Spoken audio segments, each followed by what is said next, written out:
Bakit talagang todo-todo ang double time ang paninira ng kalaban dito sa mga Duterte? Ito po kasi talaga ang tunay na dahilan yan.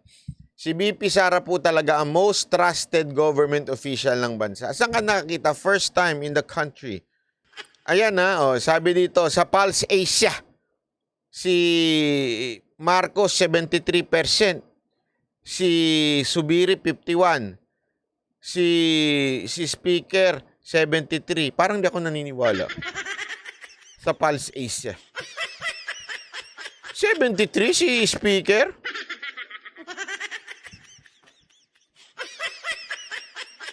Para namang bula-bulaan to. Pero gayon pa man, hindi mo ba papagkaila na sa kasaysayan ng Pilipinas, 78% nangunguna ang ating Vice President maging sa presidente. No? Pero bantayan nyo yan, ha? Baka pagpikit natin bukas, 89% na yan si Speaker. Ang bilis niyan. Ang bilis niyan. Ba?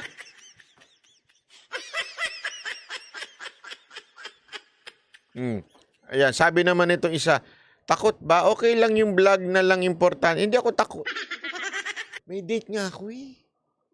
Magkikita nga kami ni Gigi. Kakain kami. Nakain kami ng bulalo. Yung may utak yung sinusup-sup. Easy lang. Ba? Ano naman yan? Paulit-ulit pa yan. Eto naman sa SWS. 61% si VP Sara Duterte. 47% ang presidente. 44% si Senate President. Uy, ang taas nung House Speaker, 28, 40 na lang. Lamang na siya.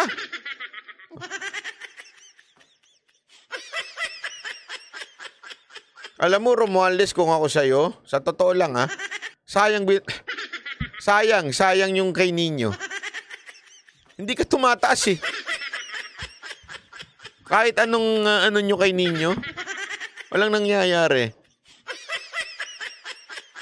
Yung susunod naman, Octa Resets. 76% ang ating presidente, ang ating Senate President 76%, at ang House Speaker ay 60%, meaning talo na naman talaga siya. Ang ating Vice President 77%. So alam mo Romualdez, lesson na sa'yo to. I think you are getting the wrong vloggers. Kasi kukunin mo ba naman yung mga toxic na vlogger? Pambira ka naman. Hindi, kung ako sa'yo, ang kunin mo yung mga hindi toxic na vloggers. Kung kaya mong kunin, Ito, pinapayuhan na kita, secret. Sa PR ng ni Romualdez, tinuturuan ko na kayo. Ang kunin nyo, yung mga hindi toxic na vloggers, wag nyo kunin si Nino. Si ano ba yun? Yung matangkad na parang walang utak? Anong pangalan nun? Rendon ba yun?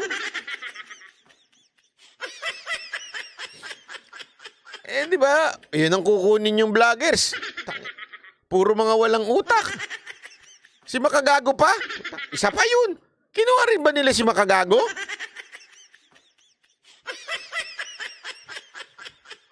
Hindi ko pa nakikita yung kay Makagago pero kung kinuha nila si Makagago, gago pala talaga tong kumukuha sa kanila.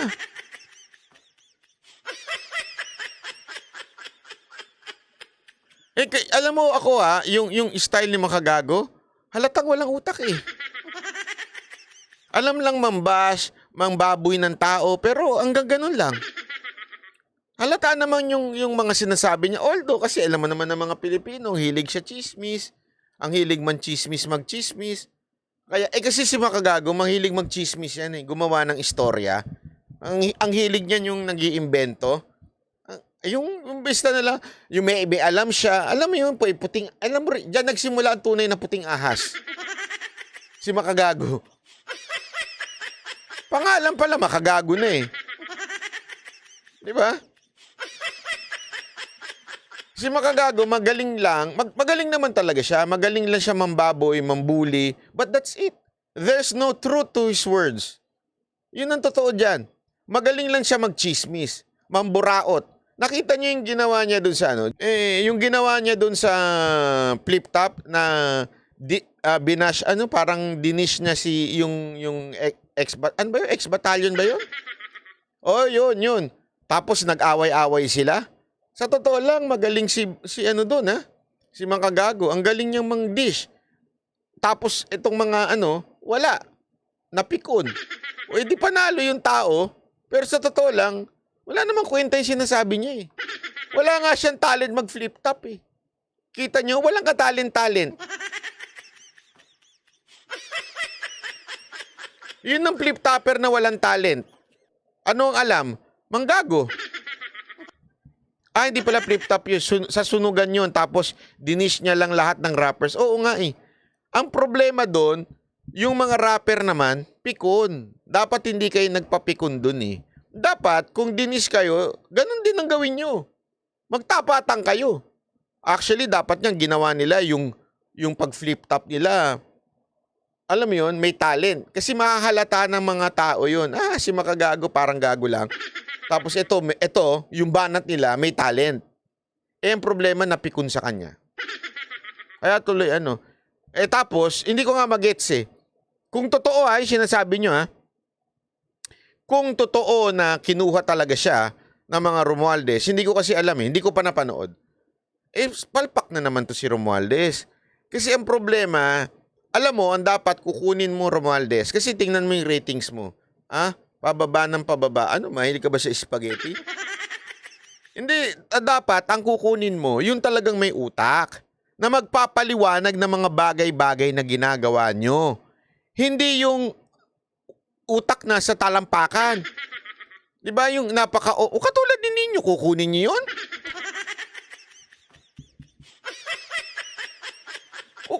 Hindi, ewan ko sinong matinong politiko kukuha sa gano'n na pag nag-vlog nakapantit bra? Si Jaret din ba kinuha nila? O isa pa yan. Tumatawang mag-isa.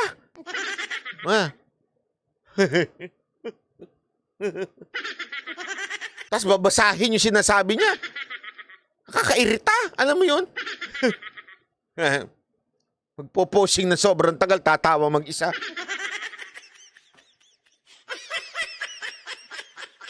Ang hilig nyo sa no? May ganun. Diba? Sino? Si Mark na lang. Pwede na rin pagtiyagaan.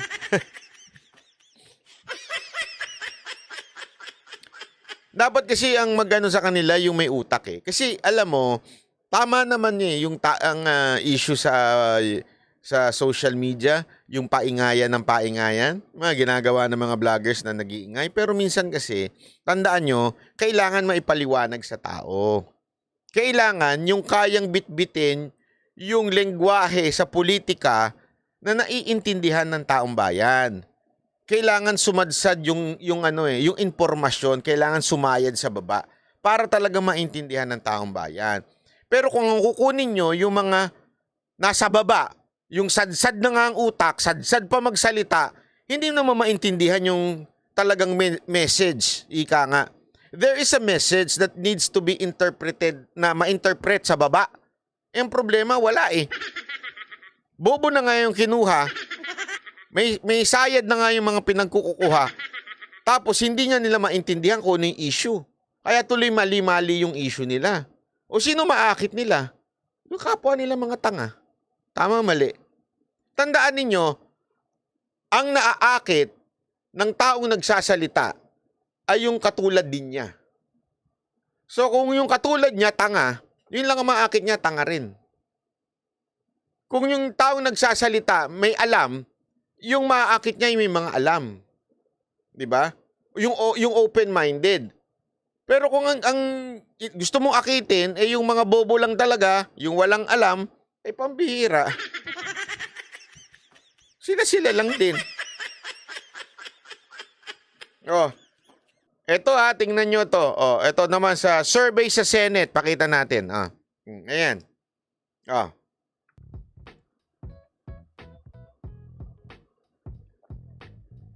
Isipin mo, sa sobrang paninira nila kay Presidente Duterte, siya pa rin ang number one choice ng taong bayan, oh. 'Di ba? 58%. Oh. Tama ba? Dali, hindi ko mabasa eh. Medyo malabo na mata ko. 58%. Oh. Eh, sabi nila dito, bakit si Erwin Tulfo number 2? Okay? Di ba malapit siyang kay Romualdez, so ibig sabihin ba merong si Romualdez? Hindi. Alam mo, ang mga Tulfo is a brand. Remember, Tulfo is a brand for how many years? Even if maraming nambabash kay Raffy Tulfo, hindi mo mapapagkaila, ang Tulfo Brothers, may brand na po yan. Kaya nga tingnan mo, bakit na andun din, pumasok din si Ben Tulfo. You know why? It is because their brand. Tulfo is a brand. Whether you like it or not, Tulfo is a brand. Maraming naman tao na hindi naman nila alam, nakadikit ni Erwin si Romualdez. Alam niyo ho ba kung anong papel ni Erwin Tulfo kay Romualdez? Ang papel po ni Erwin Tulfo kay Romualdez, kaya siya lagi nakadikit, siya ho ang parang deputy speaker for communication. In other words po, para siyang PCOO secretary ni Presidente. So si Erwin, tagapagsalita siya ng communication ni Speaker Romualdez. Kaya lagi siyang nakadikit. Okay? Pero ang taong bayan, hindi naman alam yan. Tayong mga may alam sa politika, tayong mga nakikialam at nakikigulo sa politika, tayo hong nakikisubaybay sa politika, alam natin yon. Pero ilan lang po ba tayo? Ibig sabihin, ilang percentage po ba ang hindi naman nung alam mo yun, hindi ho masyadong nakikialam sa politika, hindi ho masyadong alam niyo, sausaw sa politika, mapakarami pa ho niyan. At yun, pag sinabi mong Erwin Tulfo, Ben Tulfo, Raffy Tulfo, sa kanila iisa yan. Tulfo yan. Mga Tulfo yan, matatapang yan, tumutulong yan. Yan lang. Yan lang ang nasa isip nila. Hindi nila naisip na iba si Raffy, na iba si Erwin, na iba si Ben. Ang naisip nila, Tulfo. Tulfo okay yan. Yan ang, alam nyo, this is a fact. Kaya nga sila pumapasok lagi sa Senate eh. Diba? Bakit sila, matagal, alam nyo si Erwin, bago pa si Raffy Tulfo mapasok sa Senate, balikan nyo. Alam namin yan eh. Kasi dati, basta, may alam po kasi kami, kasi kakilala ni Mocha yan si Erwin Tulfo eh. At saka kahit si Ben, kakilala ni Mocha. May alam mo kami dyan na matagal na talagang laging nasa survey si Erwin Tulfo. Dati nga nagta-top 1 pa yan eh. Even before Raffy Tulfo naging senador. So ano ang punto doon? It's because of the Tulfo brand. Not because of Romualdez. Kaya siya nag-number 2. Kasi yun yung sinasabi nung iba eh. Kaya nag-number 2 yan, di ba? Lakas kasi niya kay Romualdez. Hindi. Ilagay mo nga sa survey si Romualdez, hindi yan papasok eh. So kung talaga malakas yan dyan, dapat sana nandyan yan. Di ba? Oo, yan ang totoo. Sabi nito isa, madami din kasi silang natulungan na mahirap na mga tao. Alam nyo, yan kasi yung ayaw. Ako, hindi ako Tulfo ha. Baka sabihin nyo na naman, Tulfo ako. Hindi. Nakikigulo lang ako kay Lamelo Yap at saka hindi po ako Tulfo dahil ang talagang target ko lang doon si Libayan. Kasi mali-mali talaga sinasabi ni Libayan eh. Sablay na yun ang pinakasablay na abogado na panood ko talaga. Alam nyo, eto kasi yan, ang mga Tulfo, kung hindi nyo nalalaman, dumano kayo sa TV5, may pila yan. Araw-araw may humihingi ng tulong dyan at natutulungan nila. Kay Ben Tulfo, alam nyo ba sa opisina niya araw-araw may pila din?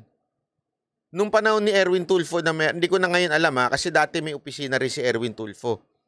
Araw-araw may nakapila dyan, tinutulungan nila. So, whether ano pa ang sabihin natin, maaring nagkakamali si Senator Raffy pagdating sa Senado. Kahit ba kadikit ni Erwin Tulfo si Romualdez, hindi mo maalis na ang dami nilang natulungan even before they entered into politics. Marami na silang nataniman, ika nga. Inaani na lang nila to ngayon. Ulitin ko, not because of Romualdez. That's my point here. Okay? I am not saying they are fitted to be the next senators. Hindi yun ang sinasabi ko dito. Ang sinasabi ko lang, ulitin ko, ang sinasabi ko lang, hindi dahil kay Romualdez kaya lumakas si Erwin. That's katarantaduhan. Ayan, AXIS Party List 20K guaranteed letter binibigay. Ayan na nga eh. Yan ho kasi yung hindi ho yan alam ng ibang tao. Nagrabe ho silang tumulong. Sobrang, yung tulong, kasi alam mo, remember, magaling ho yan. Hindi naman magiging senador yan si Raffy Tulfo kung bobo yan eh. Diba? Maaring hindi siya maalam sa mga gawain o protocol sa Senate kasi baguhan nga, 'di ba? Yun kasi yung inirereklamo ng iba na hindi daw marunong si Raffy Tulfo sa Senate. Oh, sige, okay. Go. Oh, given. But it doesn't mean bobo 'yan. Hindi makakarating yan sa Senado ng bobo. Hindi yan magtatap ng bobo. Ibig sabihin, nakapagtanim yan sa tao, nakapagtanim yan sa mga politiko. Hindi ka mananalong senador kung laway-laway lang. Yung sikat ka lang, ang dami na nag-attempt na sikat lang, hindi nanalo. Kailangan marunong ka makisama sa mga mayor, barangay captain. Marunong ka yun. Hindi ka pwede yung ano lang, solo-solo lang. So, yun lang ang sinasabi natin. Baran ba, marami din sablay sir. Yun nga sinabi ko. Ano ba sinabi ko? Ulit.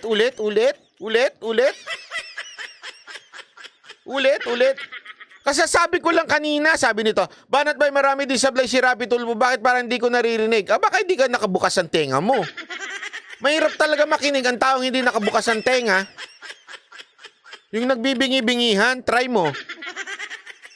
Kakasabi ko na nga lang kanina, dami sablay, di ba? Tapos sasabi mo, hindi ko binabanatan yung sablay niya. Kakasabi lang. Bungol.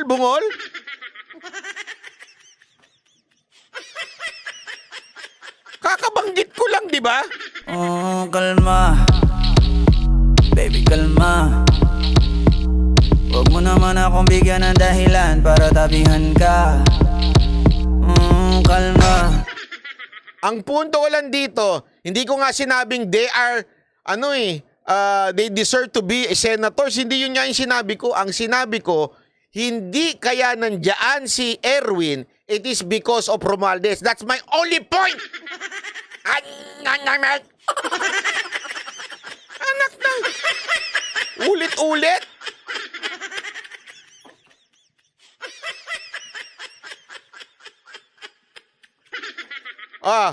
Okay. Pero sa akin, sabi ko nga sa inyo, sinong dun among sa tatlong Tulfo? Si Ben Tulfo ang talagang hinahangaan ko.